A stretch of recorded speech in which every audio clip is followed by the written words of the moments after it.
What's going on, everyone? I'm Chase, and welcome to my review of Malignant. I know this one's a little late to the game, but it's October, it's Halloween season, and there was a lot of movies that I caught up on over the course of 2 weeks, so let's dive into this one. So, this one is directed by James Wan, also co-written by him as well, and so I've been a huge fan of this man's career ever since I saw the first Saw, Insidious, The Conjuring, Furious 7, Aquaman. He is a really great commercial director. Like, he knows how to create films that the masses love, and I just absolutely love that. He knows how to play the game, and he really makes entertaining movies. And so, anything beyond the Conjuring and the Insidious franchises, I was always curious to see which horror idea he was going to do next, and now we have our answer. And you know what? I have to admit, after the success of Furious 7 and after the success of Aquaman, I am so glad studios were just like, hey, thanks for bringing in all that cash. You want $60 million to create some weird, campy horror film? Here you go. Go nuts. And so that's what this film is. It is definitely a great testament to one for me, one for you type of scenario. He made Warner Brothers a lot of money with Aquaman, so they're like, okay, here you go. Go make another horror film. So here we are with Malignant. Just my little rambling there before I start. But this one is about Madison, who is paralyzed by shocking visions of grisly murders, and her torment worsens as she discovers that these waking demons are in fact terrifying realities. Going into this, I remember seeing the trailer for it, and I was on board, but I was also curious to know what it was about. They weren't really revealing too much, but at the same time, they were keeping a lot from this movie that, that's kind of the joy of it, is just kind of going in and seeing the gruesome and just crazy surprise that you're going to get with that third act. And, but I was still on board because I like James Wan's filmography. I like the way he shoots, the way he constructs scenes. Like, he knows how to create a pretty good scare. Yes, some of them are cheap with jump scares and loud noises and all that stuff, but for the most part, he knows how to utilize editing techniques and cinematography to, build tension to a reveal and actually have it being unnerving and disturbing when it finally gets to it. So I saw this, and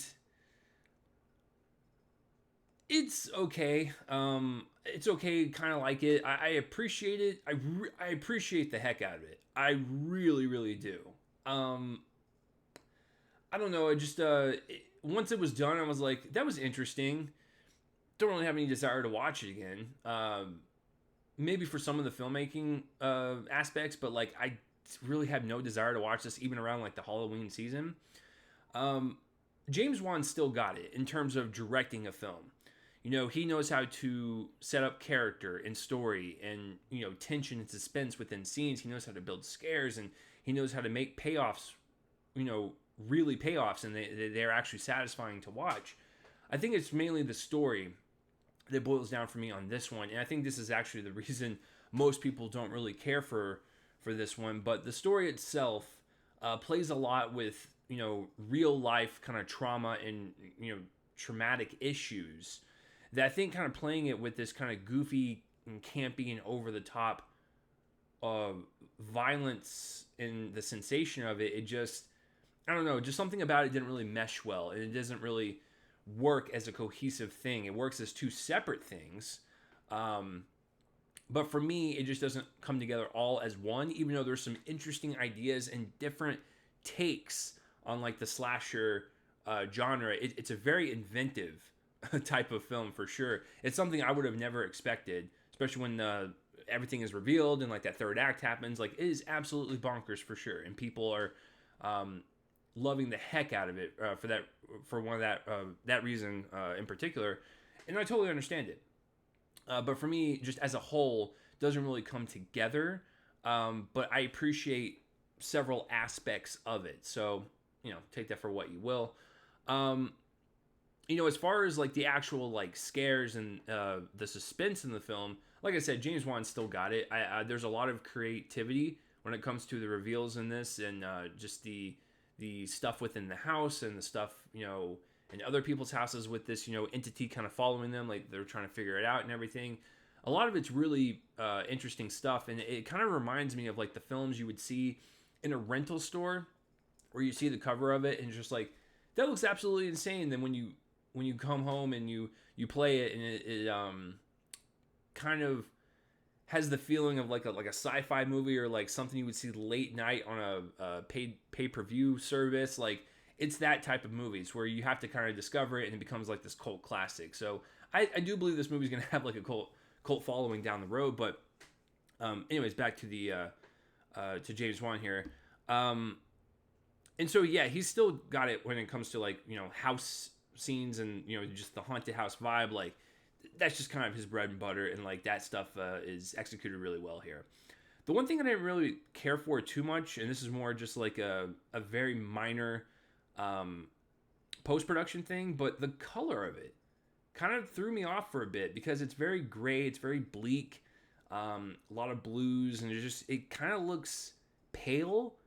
And I know that, like, this is a very kind of I guess the reasoning for it is like, this is a very, serious kind of like subject matter, and like the character feels cold and kind of alone and isolated, so we're gonna make the film feel that way. I thought it was it just wasn't really great to look at. Like, it was just kind of weird to me, like that he would decide to do the color like that, and the palette, and it really just kind of looks dull. Doesn't really bring a lot of life to it. And I kind of figure with the over the top violence and the craziness that this movie entails, you figured like they would make it a little bit more, I don't know, punchy and kind of over the top of the saturation or whatever. But yeah, just kind of, that's a minor thing. So let's move on to the performances. I thought Annabelle Wallis, she did the best that she could, given what she had. I will say that, given the twist in that final third act, there's some physicality in the performance that is interesting, that I found to be really unique. I'm just trying to tiptoe around this, just in case if you want to watch this, but there's a lot of physical aspects to her performance that was really awesome to see, because you're like, how did they do this? There are some obvious answers with either stunt doubles or, maybe prosthetics or a doll or whatever, but it looked real. And I will just say, if it was a lot more practical than I'm thinking, excellent job. As far as the dramatic stuff goes, she has the thematic heft to her performance to carry it to that level where you feel for her, you want her to, take care of this situation and get this crazy entity out of her house. But besides her, everyone else is just kind of like, they're enjoying the campiness. Some of them, you can feel their mustache twirling performances for sure, but she kind of adds the heart and the soul to the film, and that was kind of the point, and she does a pretty good job with it. Yeah, and like I mentioned the cinematography earlier, really great camera work. It moves like a bullet. James Wan knows how to not only frame actors within a scene, but he also knows how to move it and actually like apply to the characters' movements and the story and progressing it forward, and just having this kind of like chaotic energy to it. I loved it, especially that fight. My God. And what's really funny is, like, when the movie was done, I think the best way to describe it, I pulled 2 films from his filmography. It has got the haunted house kind of horror, uneasy, unnerving feeling as like Insidious, where you don't know what's going to happen next, and everything just feels like this lucid nightmare that these characters are walking through. And it also feels like Death Sentence. I don't know if you guys remember that one. That was a revenge film with Kevin Bacon. Kind of had these same ideas like Death Wish. So with that one, Kevin Bacon goes on a revenge spree because people kill his family. So he's out for blood, right? And there is a fight towards the end as well, and most of the fights in that film that have kind of the same camera work, the same editing. And I'm like, wait a minute. Malignant is the perfect blend of 2 completely different films that James Wan has done, and he mashed them together. So if you guys have not seen Death Sentence with Kevin Bacon, a very entertaining film, for sure. And Malignant is definitely got shades of that with Insidious, and I can understand why people like it a lot. Maybe I'll watch it again, and maybe I can appreciate it a lot more. But just for right now, didn't really work on all levels for me. But I can appreciate different aspects of it, and I think just watching it for the craziness alone, if you're into like B horror cinema, I think this is the route to go. But yeah, just for me, it kind of down the middle type of film. Didn't really have like a huge impact on me in terms of James Wan's filmography, and I love the guy for sure. So, but yeah, let me know down below what you thought of *Malignant*. If you're going to be watching it this Halloween season, is it still on HBO Max? I'm not really sure. If it's not, then I'm sorry. You can just rent it whenever it comes out or whatever. But yeah, let me know down below what you thought of *Malignant*. Maybe you're seeing something a little bit better in it than I did. Maybe there's a little deeper meaning behind it, especially with like some of the grieving aspects about it, because it does kind of it leans into that quite a bit. So let me know down below what you thought of it, whether you liked it, loved it, or hated it. And that will do it for this review, guys. I'm Chase Lee, and tune in next time for whatever I review next. I will see you guys later.